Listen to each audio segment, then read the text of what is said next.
ignore us and still win the race. And then they discovered the secret. Hello everyone, welcome to another meaningful life story. Today we'll hear a story called The Deaf Frog. Once upon a time, many frogs gathered together. They decided to hold a race, climb to the top of a tall mountain. Every frog could participate. Whoever reached the top first would be declared the champion of the race. All the frogs were excited about the race. They wanted to show off their jumping skills. They wanted to win the prize, and most of all, they wanted to have fun.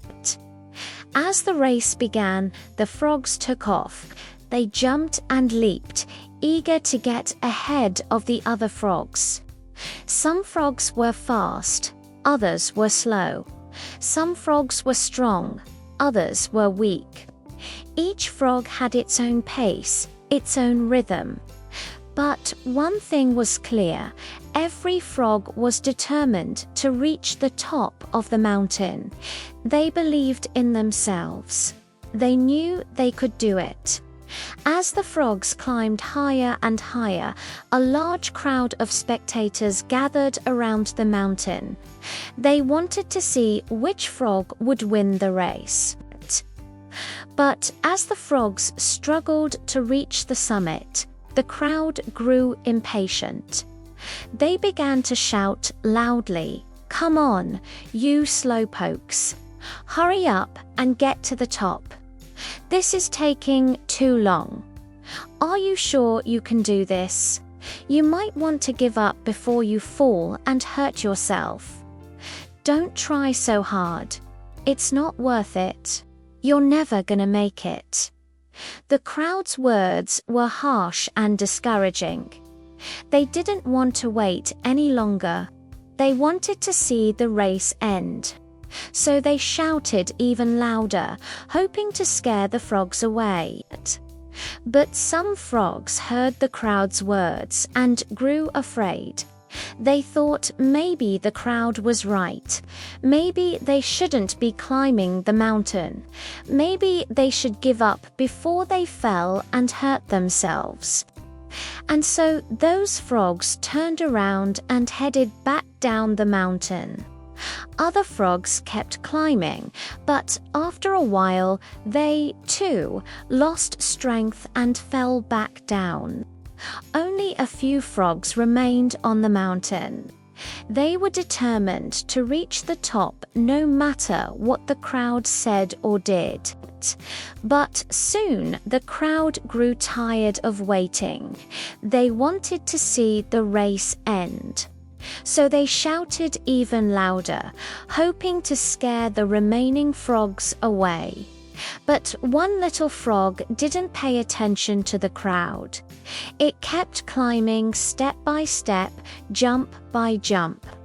The little frog was small and weak compared to the other frogs, and the little frog wasn't the fastest or the strongest. But what the little frog lacked in size and strength, it made up for in determination and will. No matter how loudly the crowd shouted, it never stopped. No matter how tired it became, it never slowed down. It kept going higher and higher, until at last it reached the very top of the mountain. The crowd was amazed. They couldn't believe that any frog could ignore them and still win the race. They had never seen anything like it before, so they cheered and shouted as the little frog approached the finish line. And when the little frog crossed the finish line, it was met with thunderous applause. The crowd went wild with excitement. They had never seen such a determined and courageous frog before, and so the little frog was declared the winner of the race. The little frog had shown everyone that size and strength don't matter. What matters most is determination and willpower. But the crowd was still confused. They had been so sure that the bigger, stronger frogs would win the race. So they asked the little frog, how did it do it? How did it ignore us and still win the race? And then they discovered the secret.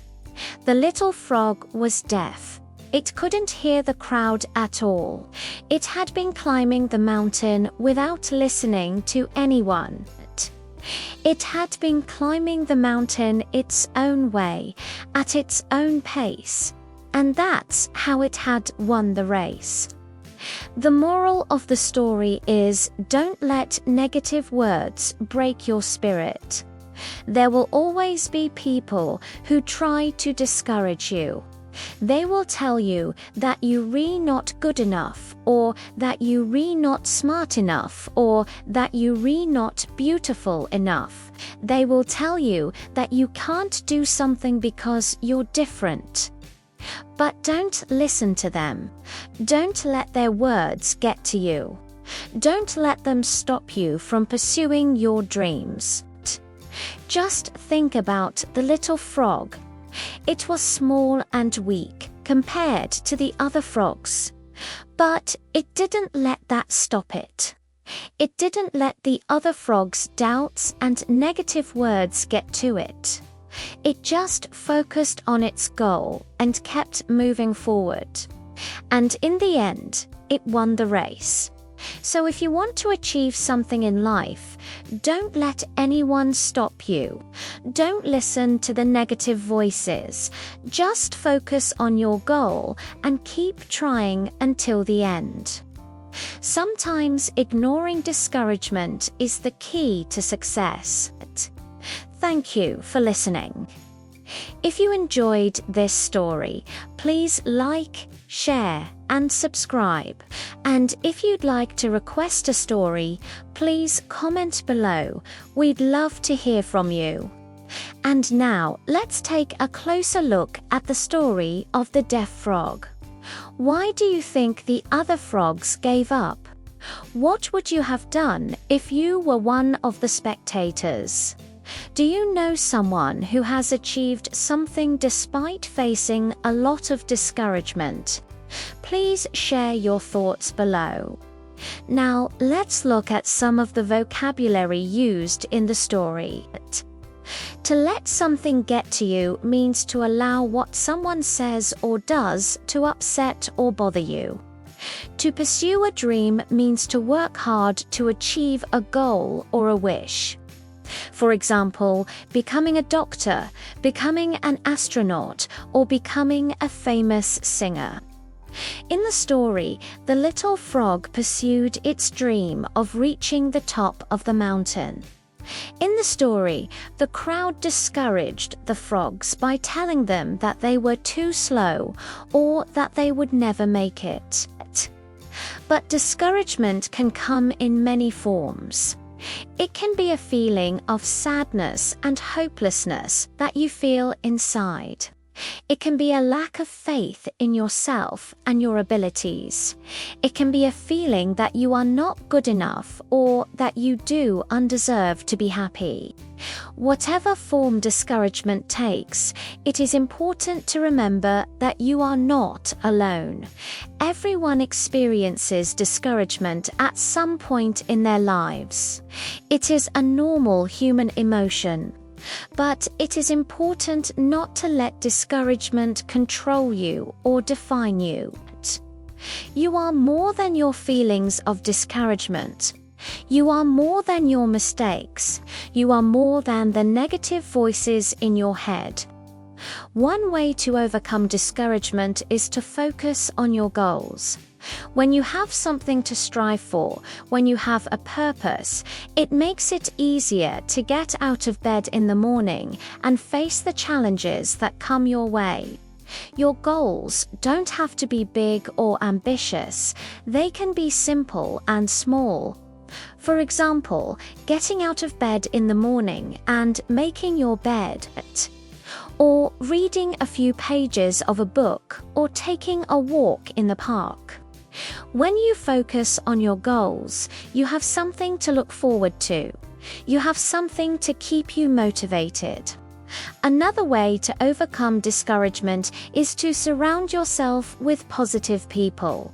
The people you spend time with can have a profound impact on your life. They can either lift you up or drag you down. Choose to spend time with people who make you feel good about yourself, people who believe in you and your abilities, people who encourage you to be the best version of yourself. It is also important to remember that everyone makes mistakes. Everyone stumbles and falls. The important thing is not to stay down, not to give up, to learn from your mistakes and keep moving forward. As the little frog in the story showed us, sometimes all it takes is a little bit of determination and willpower to achieve our goals. So next time you feel discouraged, remember the story of the deaf frog. Remember that you are stronger than your feelings and that you can achieve anything you set your mind to. Believe in yourself and never give up on your dreams. Thank you for listening to the story of the deaf frog. We hope you enjoyed the story and learned a valuable lesson about overcoming discouragement. If you did, please hit the like button and subscribe to our channel so you never miss out on any of our stories. If you have any feedback or suggestions, please leave them in the comments below. And if you'd like to support us, please consider making a donation through the link in the description. Once again, thank you for listening to the story of the deaf frog. We wish you all the best and hope you have a wonderful day.